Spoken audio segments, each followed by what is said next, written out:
Bienvenue sur BFM d'ici, si vous nous rejoignez pour cette émission Votre Santé, le rendez-vous de chaque jeudi. On va commencer tout d'abord avec cette épidémie de Covid-19, vous le savez, qui gagne du terrain. Et pour tenter de lutter justement contre l'explosion des contaminations, le ministre de l'Éducation préconise, vous le savez, l'aération, notamment dans les salles de classe. Il souhaite aujourd'hui que les établissements scolaires s'équipent notamment en capteurs de CO2, des installations qui sont notamment à la charge des collectivités. Alors du côté des professionnels, la demande a été anticipée.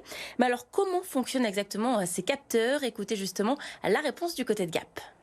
Alors actuellement, en fait, on a des demandes qui commencent à arriver, mais les ventes restent très marginales par rapport à ce qui devrait être, en fait. Parce que c'est quasiment obligatoire d'avoir ça, surtout dans les écoles. Et aujourd'hui, ils ne sont pas prêts, je pense, à investir dans ce genre de produit. Donc voilà, le produit, en fait, si vous voulez, ce produit-là, en fait, il y a un petit socle pour mettre sur le bureau. Donc le professeur le met sur son bureau, il le positionne comme ça. Donc là, en fait, j'ai déjà soufflé dessus pour faire monter la mauvaise qualité de l'air. Donc le voyant est vert à l'origine. Et que si la pollution de l'air commence à monter, il va passer à l'orange, il va passer au rouge. Lui, en fait, qui est derrière son bureau, il voit le voyant. Et si ça passe au rouge, il peut demander à ouvrir les fenêtres pour dépolluer l'air. Et avec nous ce soir en plateau pour parler santé justement, c'est Lionel Deboul. Merci d'être avec nous. Bonsoir. Vous êtes le fondateur de l'entreprise Lien Qualité. Alors c'est une entreprise qui est basée à Brignoles dans le Var, mais vous êtes à Gap depuis près de 3 ans maintenant. Vous étiez installé à la clinique de Gap, puis maintenant vous êtes installé rue Joseph Faure, donc c'est à Gap Sud, c'est ça, la sortie de Gap, où vous avez un centre d'oxygénothérapie hyperbare. Alors qu'est-ce que c'est exactement ? Alors le principe c'est simple, c'est un caisson hyperbare qui est installé pour permettre aux Gapençais et aux gens dans la région de bénéficier des bénéfices physiologiques que peut apporter donc l'hyperbarie, donc l'oxygène hyperbare. Donc dans un environnement sous pression, un caisson, la personne rentre dans ce dispositif qui est clos et respire un air enrichi en oxygène à 96% au travers d'un masque. Pas comme celui-là, mais d'un autre masque, voilà, pour permettre d'améliorer la diffusion de l'oxygène qui va avoir des effets physiologiques lorsqu'on dope le taux d'oxygène circulant dans le sang. Alors c'est un soin complémentaire, c'est important de le préciser. Oui, c'est un soin adjuvant, c'est un soin qui vient en complément des soins qui existent aujourd'hui, qui peuvent être donnés. C'est un soin qui vient améliorer la qualité de vie dans le cadre de la prise en charge de douleurs, par exemple, dans le cadre de la prise en charge des pathologies neurologiques l'oxygène hyperbare va permettre de diminuer l'évolution de la maladie, c'est-à-dire va ralentir et va améliorer la qualité de vie des patients. Vous prenez également en charge des patients, des personnes qui sont touchées par le Covid long. Alors comment est-ce que ça marche pour ces personnes ? Alors, les personnes qui sont atteintes aujourd'hui de Covid long sont des personnes qui, malheureusement, sont devant une impasse de propositions parce que le corps médical n'a peu de choses à leur proposer.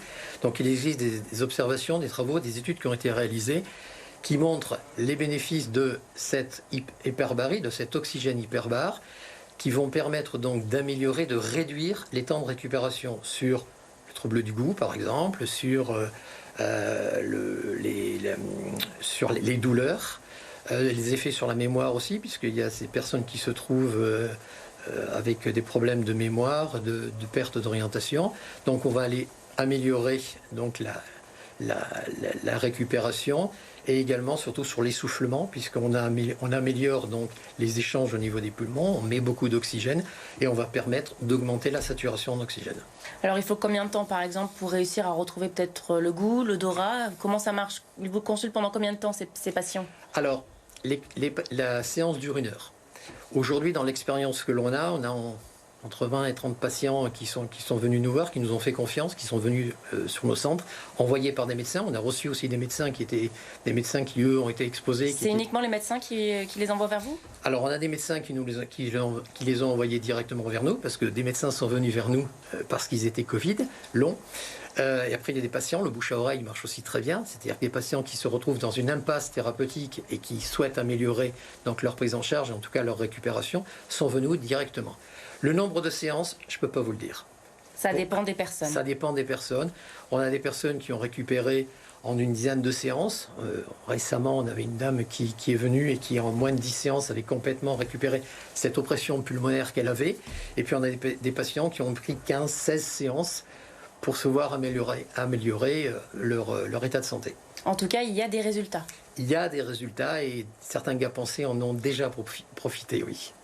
Et ça marche aussi dans le milieu du sport. Hein. Il y a le Covid long, on en a dit, il y a d'autres maladies, mais aussi des sportifs qui ont recours à vos services. Alors on a des sportifs qui ont recours à nos services. Pourquoi ? Parce qu'on peut utiliser les bénéfices de l'oxygène dans le cadre de la préparation physique, dans le cadre de la récupération, et puis après dans le cadre de blessures, puisque l'oxygène améliore la cicatrisation.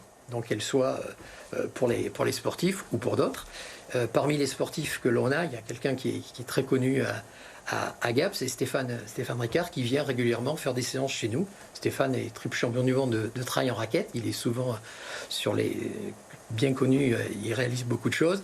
On a également d'autres sportifs qui viennent nous voir dans le cadre de la préparation. Sur le TMB, par exemple, on prépare des trailers. Mais il faut respecter certains critères. Peut-être tout le monde ne peut pas venir utiliser ce caisson. Le fait de travailler avec une pression de 1,45 atmosphères, c'est-à-dire c'est l'équivalent de 4,50 m sous l'eau, fait qu'on travaille en sécurité, que lorsqu'il y a des règles qui sont à respecter, c'est-à-dire toutes les pathologies ORL, les gens ne pourront pas bénéficier des séances d'hyperoxie.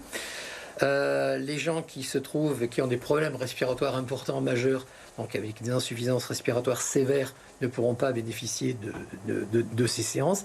Après, la pression de 1,45 fait que on est à 4,50 m sous l'eau. Tout le monde peut aller à 4,50 m. Il n'y a pas de risque majeur. Et dans tous les cas, la personne qui est dans le dispositif est surveillée pendant toute la séance et on peut sortir facilement du dispositif. Il y a des délais qui sont très courts. Alors pourquoi est-ce que vous avez choisi de vous installer à Gap ? Pourquoi vous avez choisi Gap, sachant que votre entreprise est basée justement dans le Var ? Est-ce que c'était, je ne sais pas, est-ce qu'il y avait une cible particulière dans cette ville ? Alors la cible particulière était le réseau. Un réseau de praticiens que je connais bien. On a été très bien accueillis au départ à la polyclinique. On n'a pas pu rester pour des questions de place et des questions de disponibilité de locaux, puisque vous savez qu'elle s'agrandit. Donc on a été obligé de déménager. C'est tout. Après, aujourd'hui, j'ai d'autres centres en France. Il y a plus de 10 centres qui ont été ouverts en France. Et est-ce que vous avez pour vocation de développer justement cette installation dans d'autres communes du 05, peut-être même du 04 ? Alors déjà, on va la développer sur Gap. On va rester sur Gap dans un premier temps parce que c'était quand même de gros investissements qu'on réalise pour équiper les centres. Et aujourd'hui, c'est Gap qui est le centre. Merci beaucoup en tout cas Lionel Deboul d'avoir été avec nous et de nous avoir parlé de cette belle installation donc, qui est présente à Gap. Pour nous, c'est déjà la fin de ce magazine Votre Santé. Rendez-vous la semaine prochaine pour un nouveau numéro.